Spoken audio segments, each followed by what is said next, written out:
Hi Ian, well I'm really excited to have you here. Thanks for coming in.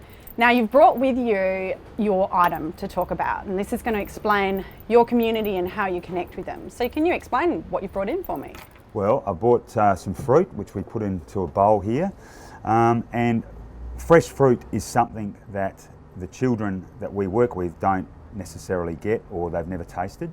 So Kickstart for Kids obviously goes out and sets up breakfast programs in the lower socioeconomic areas of Adelaide, and a lot of the children that we work with have never had the opportunity to have fresh fruit or fresh yogurt, fresh milk. So we go out and give them the opportunity to taste fresh fruit and realise that fresh fruit grows on a tree, it doesn't come from a supermarket.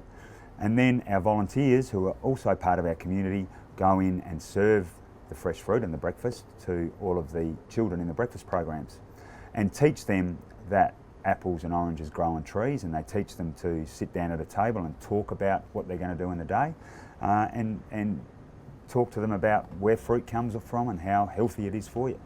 So now that we've touched on what's important to your community and how your relationship with them and the story behind that, can you explain a little bit more about exactly who your community is?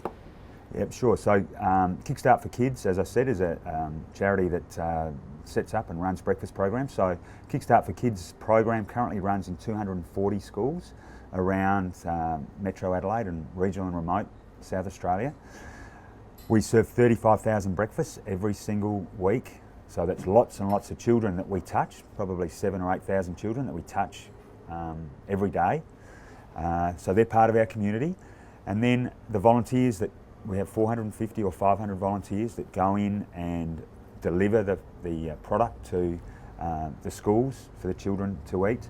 We have breakfast volunteers that go in and serve the breakfast to all of these beautiful children. We have reading mentors that go and help these children read, and we have mentors that go in and basically help them feel good about their life and grow their self-esteem, because a lot of the children that we run into and a lot of the children in our programs don't have the support at home to read to them at night or ask them whether they've done their homework or have a kick of the footy or have a throw of the netball. So our mentors go in and play that role for them. As you can imagine, a lot of these children, if they're not getting breakfast and they're not having the support at home, they're falling way behind in their schoolwork. So generally they're 3 or 4 years behind a child that is getting the support at home or having breakfast and having lunch. And our community reaches out to corporates, reaches out to business, because we say that we are a community charity. You have some little kids in a local primary school that are doing it really tough. A business in that local community can actually go in and help those kids that are doing it tough through volunteering, through going in, serving breakfast, mentoring. I'm really interested to know, what is it that unites your community and how are you a part of this?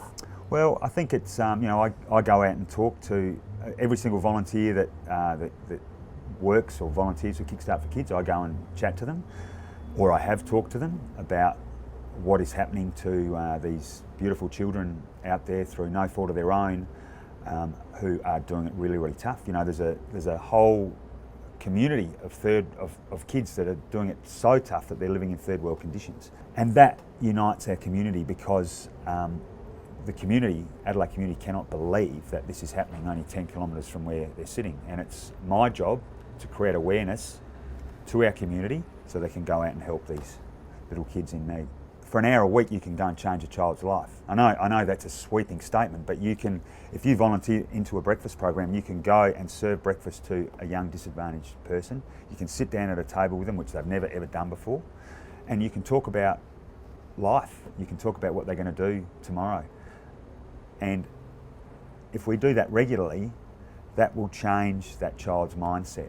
And unfortunately, we all need to deal with negativity at times. How is it that you deal with negativity within your community? Things that I hear are, it's not, it's the parents' job to feed kids. Well, obviously the people that say that haven't been out and seen where these kids live. All we care, Kickstart for Kids, and all our community care about is the one little child that goes to school with no breakfast, no lunch, and doesn't get looked after at home. That's all we care about, and our community will rally and go into that school to help that one little kid. Can you please share with me Ian's Be the Drop tip? So basically your top tip for communicating with community. Never ever take the word no as the answer. Never ever take the word no as the answer. Always be positive, always look at the bright side of things. Always, whenever you go out and talk to people, be positive about it. And go and help somebody. So go and volunteer. You know, that word volunteer, it's used a lot, but go and volunteer. It doesn't have to be for Kickstart for Kids, it can be for anybody, but go and help somebody. You know, if you see somebody in the street, say good morning to them. Make people feel good. You know, I often talk about random acts of kindness, and you know, they're the most easiest things to do, just like saying yes is, but not enough people do it. And if you go and create a random act of kindness, or you go and volunteer, you are making the person that you're helping feel really good about themselves, but the person that's feeling really better than that is yourself. And if we do more of that as a community, the community is going to be a better place.